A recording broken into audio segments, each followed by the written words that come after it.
Енді құрметті көрермен, жаңа бағдарлама басында айтқандай, жұмыстың ауырлығынан, барлығының қымбаттағанынан, отбасыдағы кикілжеңдерден адам баласына агрессиялар туындайды. Ол агрессиямен қалай күресу керек? Осы тақырыпта қазір сұхбат құратын боламыз. Бүгін бізде қонақта дәрігер, психотерапевт, отбасылық психолог Дәуренбек Кударов. Қош келдіңіз, Дәуренбек мырза. Көргенімізге өте қуаныштымыз. Енді Дәуренбек мырза, біз айтып жатырмыз агрессия деп. Жалпы осы адамда агрессия болса, бұл бір психологиялық ауытқу болып санала ма негізі? Жоқ, саналмайды. Негізінде агрессия бұл адаптивтік реакция. Бұл бәрімізге тән нәрсе. Бұл ауытқу болып есептелмейді негізінде. Егер енді белгілі бір себептер бар, мысалы, ешқандай себепсіз агрессия, немесе асыра жаңағыда шектен шығып кеткен агрессия болуы мүмкін, немесе белгілі бір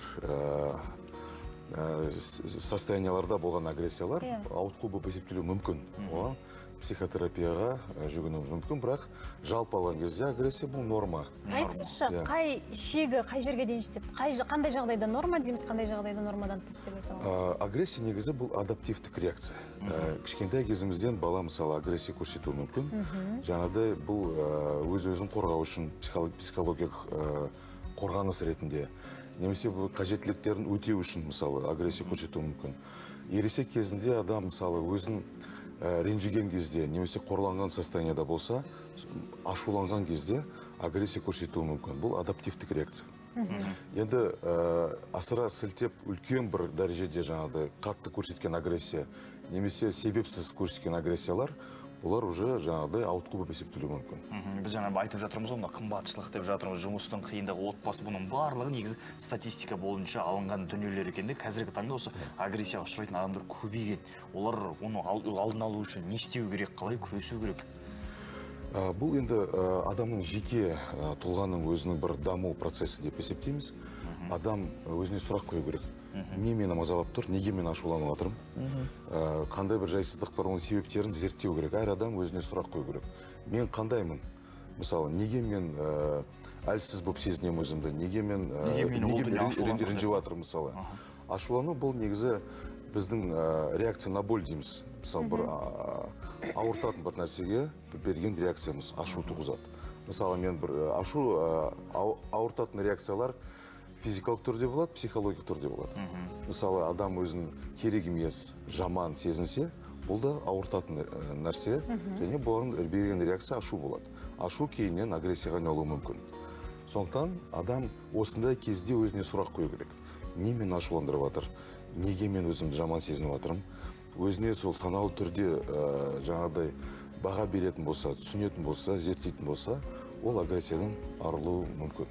Ол контролируемый агрессия болады. Енді сіз жаңа айтыңыз, отбасылық психологсыз ғой, әсіресе ерлі-зайыптылардың арасындағы агрессия туралы айтыңызшы, қай уақытта бұл нормадан шығып кетеді, қандай жағдайда қалыпты, қандай жағдайда шектен тыс? Енді семьяда агрессия күнделікті кездесетін нәрсе, жаңағы бұл физиологиялық нормаға жататын нәрсе, негізінде бір нәрсе ұнамаса, бір манипуляция кезінде, немесе кінәлау процесі, оны бәрі агрессияға жатқызуға болады. Енді көбінесе біз қандай агрессия туралы айтатын боламыз? Мысалы, қол көтерген кезде, бір мысалы қай кездерде болады? Мысалы, ер адам жұмыстан келеді, өзін жаман сезінген кезде, өзін керек емес, ренжіп тұрған кезде, ашуланған кезде, сол агрессияға тап болады. Бұл компенсаторный реакция болып есептеледі. Егер жанұяда бұл жиі кездесетін нәрсе, мысалы, әйелді бір нәрселер ұнамауы мүмкін семьяда, күйеуі уақытына келмеуі мүмкін, жаңағы қалаған нәрсені әкелмеуі мүмкін деген сияқты. Оған берген агрессиясы бұл норма. Агрессия арқылы көрсетеді бұл. Мысалы, реніш сезімдерін көрсетеді. Немесе бір мынау нәрсе маған ұнамайды. Бұның бәрі агрессияға жатқызуға болады, жалпы алған кезде. Қалай сонда адам өзін ұстау керек мысалы енді? Көбіне айтып жүрсіз, әйелде адамдар шағып сөйлейді, ер адамдар өздерін ұстай алмай қалады деген сияқты. Ер адам өзін қалай тоқтату керек мысалы, кез келген адам? Енді әр адам өзіне өзі баға беру керек, саналы түрде. Не мен ашуландырып жатыр? Неге мен сондай реакция беремін? Бірақ мына нәрсені түсіну керек. Агрессия эмоциясы бұл саналы түрде басқарылмайтын процесс, негізінде бір эмоция ретінде шығып кетеді. Біз негізінде семейный психотерапияда соның бәрін зерттейміз. қай кездерде бұл эмоция шығады, неге сіз өзіңізді жаман сезіндіңіз, неге керек емес сезіндіңіз. Бұл кішкентай кезінен негізі қалыптасқан бір реакциялардың нәтижесінде шығарылатын процесстер, болатын процесстер. Енді бұл норма болғаннан кейін, бұған сіз жаңағыдай бір қатты бір үлкен проблема ретінде қарамау керек, зерттелу керек бұл нәрсе. Адам өз-өзіне сұрақ қою керек. Не маған ұнамайды? Көбінесе біз агрессия қай кезде асыра сілтеп көрсетеміз, қатты көрсетеміз, эмоция жинаған кезде көрсетеміз. Енді эмоция жинағанда қандай агрессия болады, онымен қалай күресетінін дәл қазір айтатын боламыз. Енді құрметті көрермен, осы эмоцияға беріліп, агрессияның көбінде адам баласы қоғамдық көліктерде де көрсетіп жатады. Біздің дайындаған бір материалымыз бар, кейін сұхбатты жалғастырамыз. Енді біз қазір жаңағы сюжетті талқылап жатырмыз мына жерде. Жаңа ең алғаш көрген жанды көрдіңіз ғой, барлығын теуіп, енді қорқытып жатыр. Бұл жай ғана агрессия ма, эмоция деп аталатындай, әлде психологиялық ауытқушылық па? Енді ол жерде зерттелу керек та. Бұл адамның қандай халде екенін, қандай состояниеда екенін.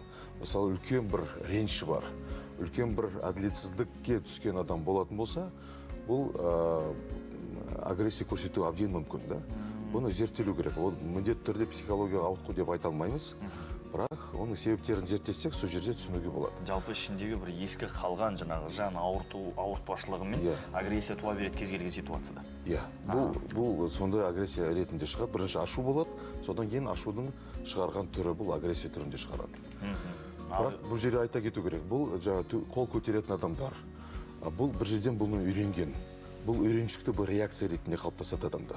Бұл жоқ жерден шықпалатын нәрсе емес. Кішкентай кезінен әке-шешесінен көрген, қасындағы адамдардан көрген, немесе жаңағыдай бір көріп жатқан контенттен, YouTube, кино, бір жерден үйренген бұл реакцияға, сол реакцияны автоматты түрде, бұл саналы түрде емес. Адам ашуланған кезде өзі саналы түрде басқара алмайды реакцияларын.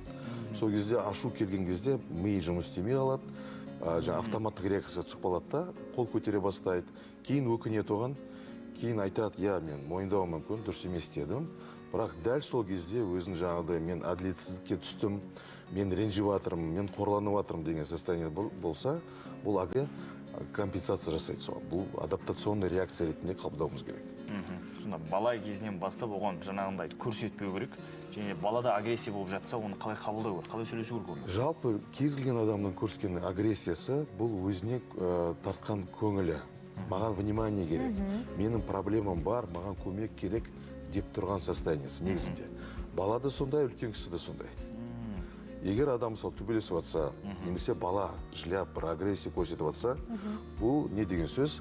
Балаға махаббат жетіспей жатыр.